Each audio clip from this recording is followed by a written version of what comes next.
property that you hadn't been paying for? Well, he had made a consent order to dispose of this property.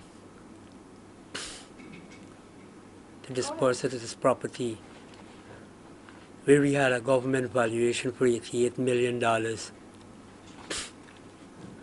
And he went under the value. He went under the value.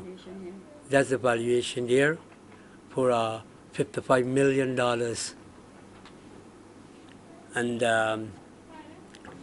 And consented to the value of $55 million.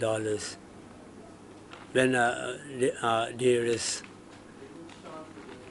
there should not have been that, because you cannot rob inland revenue.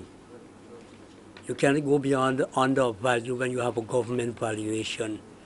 It's not a private valuation. So what was The government valuation was $88 million. Yeah.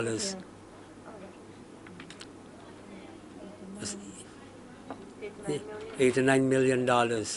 And he went under that value for $55 million to be sold to a very wealthy businessman.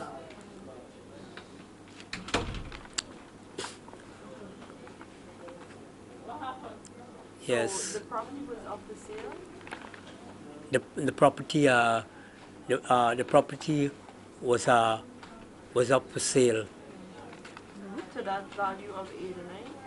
Not to the value of 89. They went under the value of $89 million to get the value. And my wife, she didn't consent to the order. So the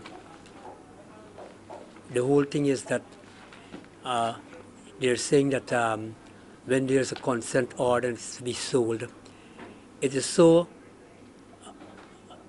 it looks so silly, to tell anybody that you has a government valuation and somebody's going under the value of $55 million when you have a government valuation, because you can't rob inland revenue.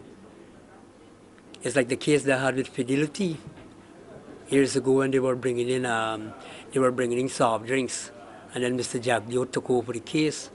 And then, but 24 of the customs workers, they were dismissed from their jobs. Yes. So it's like that, the judge should have known better.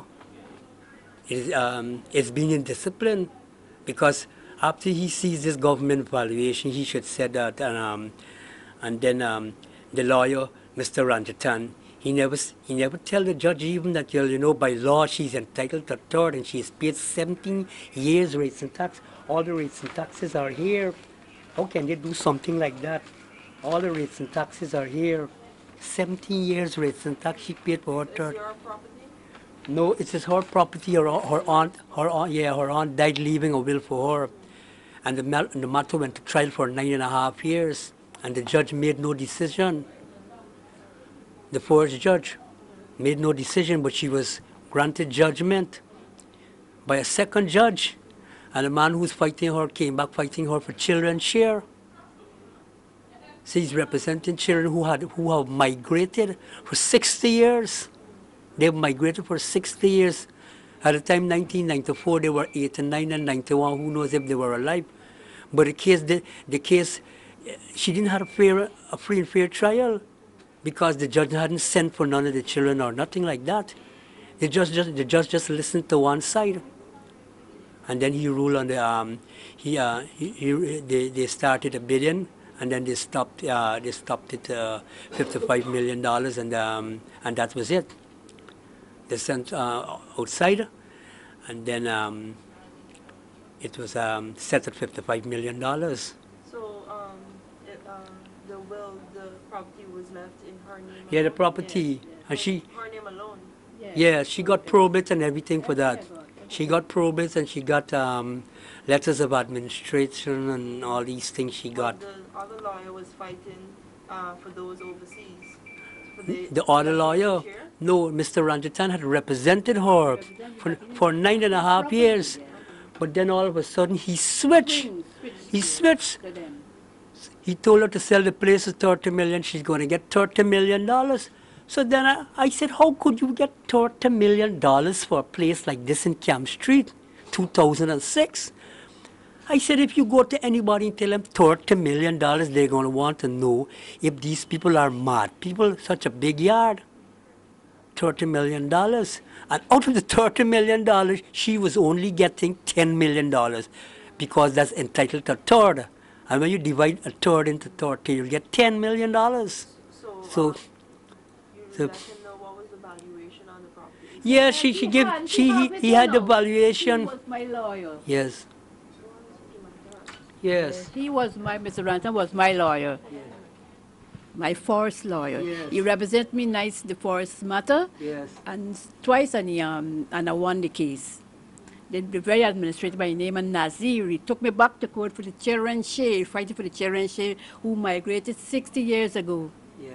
I don't know if they're alive or they're dead. They should, if they wanted, they were the right people. He take me to court, and me and Ramjattan switched to them. And what happened on the 30th of August, 2004, I think, yeah. In the chambers, I saw a strange man, and all the Ramjattan and all of the other side lawyer were there sitting down. So I saw they started to bid. The man and Khan who the purchaser, they're bidding and bid up to 55 million. So Ramjattan asked the one who interested in the place, Khan, if he could pay 80 million. He said, no, me can't pay that. And then I said, my honor, Mr. Patterson, the judge, I'm not selling.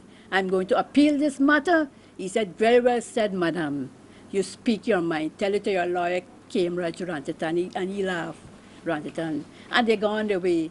Next time, what a month or two, I receive a consent order. The consent order. Give her the consent order. Yes. Yeah, I was And there. those were